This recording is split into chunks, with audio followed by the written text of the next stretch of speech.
So guys start करते हैं आज का वीडियो। आज के वीडियो में हम लोग देख रहे होंगे कि कल मार्केट कहाँ मोमेंटम कर सकता है एंड आज क्या हुआ मार्केट में।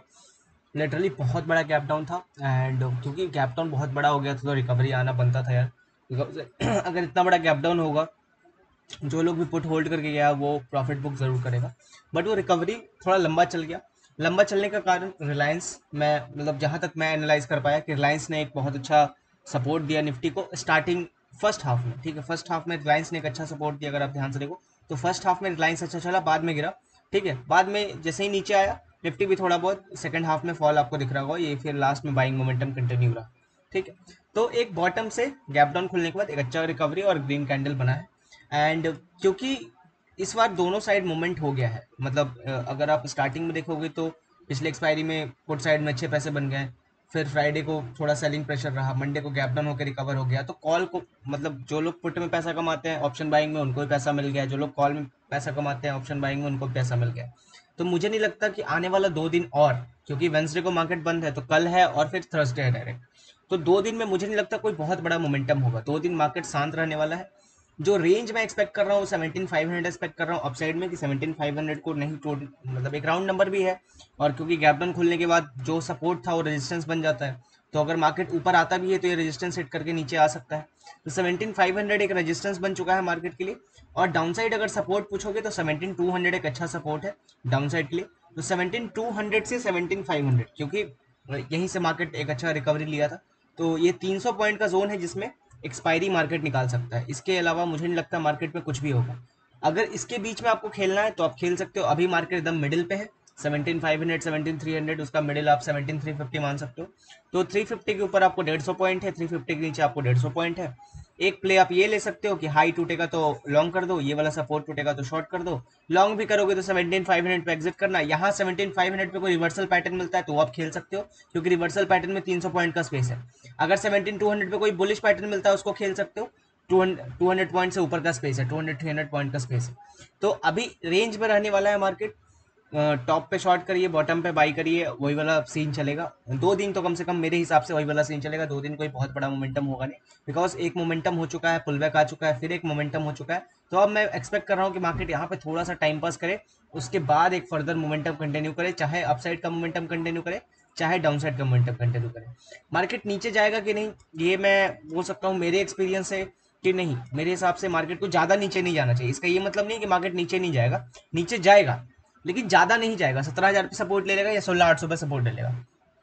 क्यों ले लेगा? अब अमेरिका में इतना बड़ा प्रॉब्लम है तो यहाँ सपोर्ट क्यों? क्योंकि वो अमेरिका का प्रॉब्लम है, इंडिया का प्रॉब्लम नहीं है। अमेरिका में इन्फ्लेशन बढ़ रहा है, अमेरिकन मार्केट्स को कंट्रोल करना, अमेरिकन गवर्नमेंट को कंट्रोल करना, उन सब चीज़ों को। इंडियन इन्फ्लेशन ठीक है, इंडिया का इन्फ्लेशन कुछ वैसा प्रॉब्लमेटिक एरिया में नहीं गया है और हम लोग कंट्रोल वे में जा रहे हैं। हम लोग का अगर आप इकोनॉमी समझोगे ना, बहुत इंपॉर्टेंट है किसी कंट्री का इकोनॉमी समझना अगर आप ट्रेडिंग करते हो तो। हमारा इकोनॉमी में कंजम्पशन भी अच्छा खासा है, मैन्युफैक्चरिंग पावर भी है हम लोग के पास। हम लोग के पास ह्यूमन रिसोर्स है, बहुत बड़ा रिसोर्स होता है यार। अगर ह्यूमन रिसोर्स नहीं रहेगा तो ना, अगर आपके पास मान लो पैसा है भी, ह्यूमन रिसोर्स नहीं है, आप मैन्युफैक्चर कैसे करोगे? आपको आउटसोर्स करना पड़ेगा। अगर आपके पास मैन्युफैक्चरिंग का बहुत अच्छा पावर है, मतलब आप बहुत ज़्यादा मैन्युफैक्चर कर सकते हो, जैसे चाइना बहुत अच्छा खासा अमाउंट में मैन्युफैक्चर करता है, लेकिन अगर आपके पास पॉपुलेशन नहीं है तो भी प्रॉब्लम है, क्योंकि कंजम्पशन घट जाता है। कुछ लोग बोलते हैं कि हम बाहर के मार्केट में जाके बेच लेंगे, ठीक है बेच लोगे, बट इट्स डिपेंडिंग अपॉन कि आप बाहर के मार्केट में फिर डिपेंडेंट रहोगे ना। बिकॉज इट्स लाइक कि अगर रिलेशन खराब हुआ तो आपके बिजनेसेस को फर्क पड़ जाएगा। तो ये कुछ थ्योरीज हैं जो काम करती हैं इंडिया के फेवर में, क्योंकि हम लोग का पॉपुलेशन ज़्यादा है तो हम लोग के लिए अच्छा भी है और ख़राब भी है। अच्छा इस सेंस में है कि हम लोग को इन्फ्लेशन से फर्क नहीं पड़ेगा। खराब इस सेंस में है कि हम लोग का ग्रोथ को थोड़ा सा इफेक्ट कर सकता है, बट ठीक है। हम लोग 6-7% के इन्फ्लेशन की वजह से ही कम से कम ग्रो कर रहे हैं। 5% का जीडीपी ग्रोथ है, 6% का इन्फ्लेशन है, तो 11-12% का ग्रोथ हम लोग हर साल ले रहे हैं किसी भी तरीके से। कभी इन्फ्लेशन बढ़ जाता है, कभी जीडीपी बढ़ जाता है, दोनों करके हम लोग 15% का एनुअल ग्रोथ ले रहे हैं, जो कि एक इमर्जिंग इकोनॉमी के लिए बहुत अच्छा होता है। तो हमारी कंट्री में प्रॉब्लम नहीं है, इसलिए हम लोग कोई बहुत बड़ा सेलिंग नहीं दिखाने वाले हैं। थोड़ा बहुत सेलिंग दिखाएंगे, अमेरिका कंटिन्यूअसली गिरते रहा तो थोड़ा बहुत हम लोग को इफेक्ट होगा। लेकिन आप ध्यान से देखो चेंज कहाँ आ रहा है। पहले क्या होता था ना कि अमेरिकन मार्केट को देख के हम लोग एकदम एकदम डिट्टो कॉपी करते थे। ठीक है, उल्टा हम लोग ज्यादा करते थे। इट्स लाइक अमेरिकन मार्केट गिरता था तो हम लोग ज्यादा गिरते थे, वो रिकवर करता था तो हम लोग कम रिकवर करते थे, क्योंकि हमारी इकोनॉमी कमजोर थी। अब क्या हो रहा है, अमेरिका में पूरा लाल कैंडल बना हुआ है इस एरिया में। हम लोगों ने क्या किया, हम लोगों ने एक बॉटम गया, और नीचे से एकदम ग्रीन कैंडल बना दिया।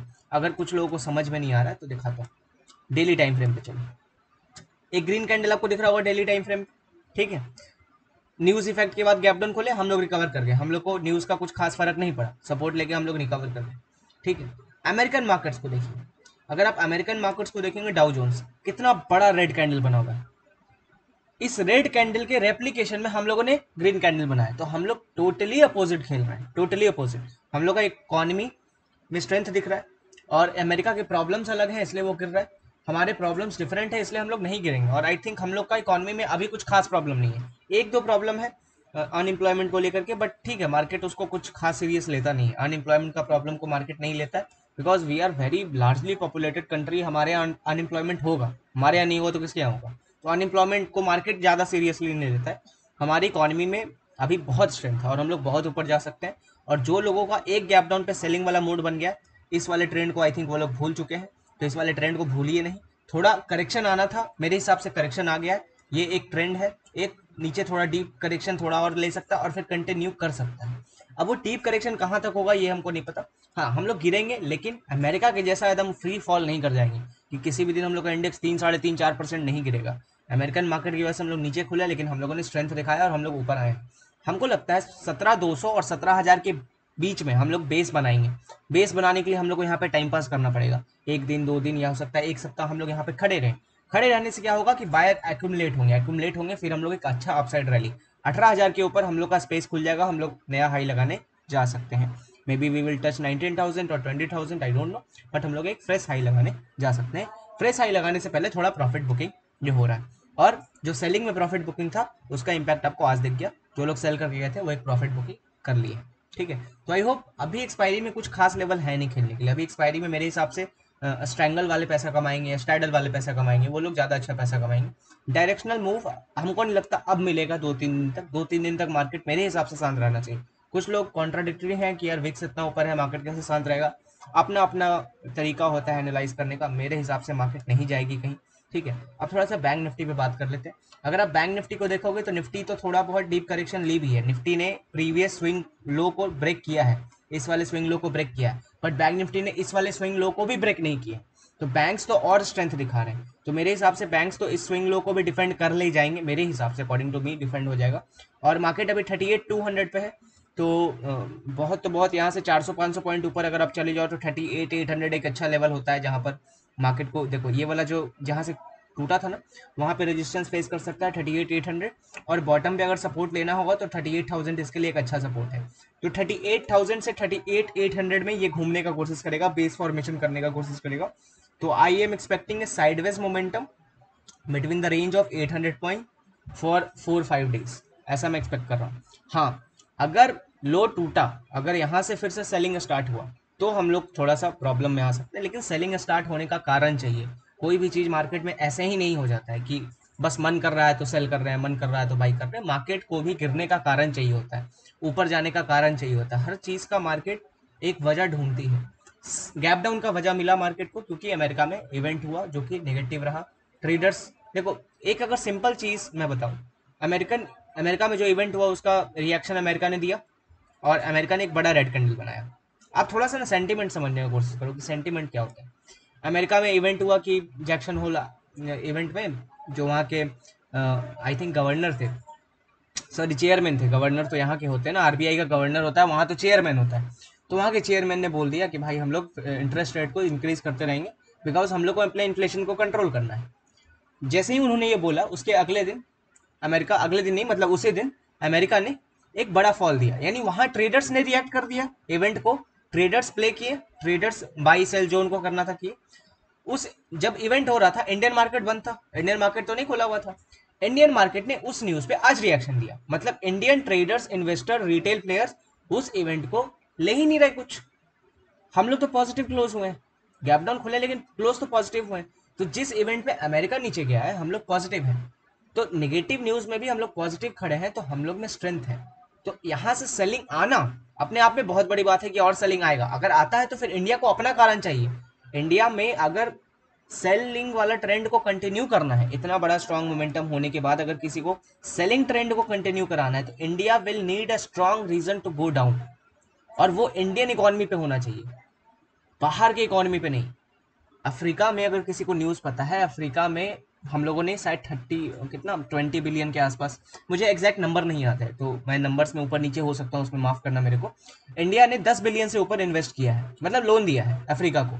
अफ्रीका आप बोल रही है कि यार हम लोन रिपे नहीं कर पाएंगे, आप मेरे लिथियम आयंस के जो रिसोर्स हैं आप उसको निकाल सकते हो, आप मेरे लैंड रिसोर्सेज को यूज़ कर सकते हो, मिनरल रिसोर्सेज को, लैंड नहीं मिनरल रिसोर्सेज को। तो हम लोग को अफ्रीका से उतना बड़ा फायदा मिलने वाला है। अभी 2-3 दिन पहले का ही न्यूज़ है। तो हम लोग का इकोनॉमी तो अभी बूस्ट अप करना चालू कर रहा है यार, हम लोग के साथ तो अच्छा चीज़ अब होना स्टार्ट हुआ है। अमेरिका तो बन गया ना, अमेरिका, हम लोग तो बनेंगे अमेरिका। और हम लोग अमेरिका नहीं बनेंगे, हम क्यों बोले कि हम लोग अमेरिका बनेंगे, हम लोग उससे बेटर बनेंगे। इट्स नॉट अबाउट कि I am very patriotic about my country और वेरी नेशनलिस्ट विचार रखता हूँ मैं, ऐसा कुछ नहीं है। हमारी इकोनॉमी में वो सूझबूझ है, हमारे कॉन्स्टिट्यूशन में वो उतना दिमाग से लिखा गया है। और कुछ पॉलिटिशियंस को अगर आप छोड़ दो तो बहुत सारे लोग बहुत पॉजिटिव अप्रोच के साथ इंडिया को ग्रो करवाना चाहते हैं, और इंडिया जाएगी। ठीक है, इंडिया में बहुत पोटेंशियल है, इंडिया के लोग बहुत स्ट्रांग है, सब कुछ अभी अच्छा चल रहा है। तो कोई भी नेगेटिव न्यूज़ आता है, बाई ऑन डिप्स वाला मार्केट रहेगा। और ये जो लो लगा हुआ है 15,200 का, मेरे हिसाब से ये नहीं कटना चाहिए, ये मेरा परसेप्शन है, ये मेरा मानना है। 15,200 आने वाले टाइम के लिए लो लग गया, इसके नीचे हम लोग नहीं जा रहे हैं। और देखो, एक ट्रेडर थोड़ा बहुत अपना व्यू बना सकता है, इट्स नॉट लाइक कि मैंने बना दिया तो नहीं जाएगा नीचे। अगर गया तो फिर हम लोग पैनिक फॉल भी कर जाएंगे, अगर गया तो फिर ले लेंगे, सेलिंग सेल का ट्रेड ले लेंगे।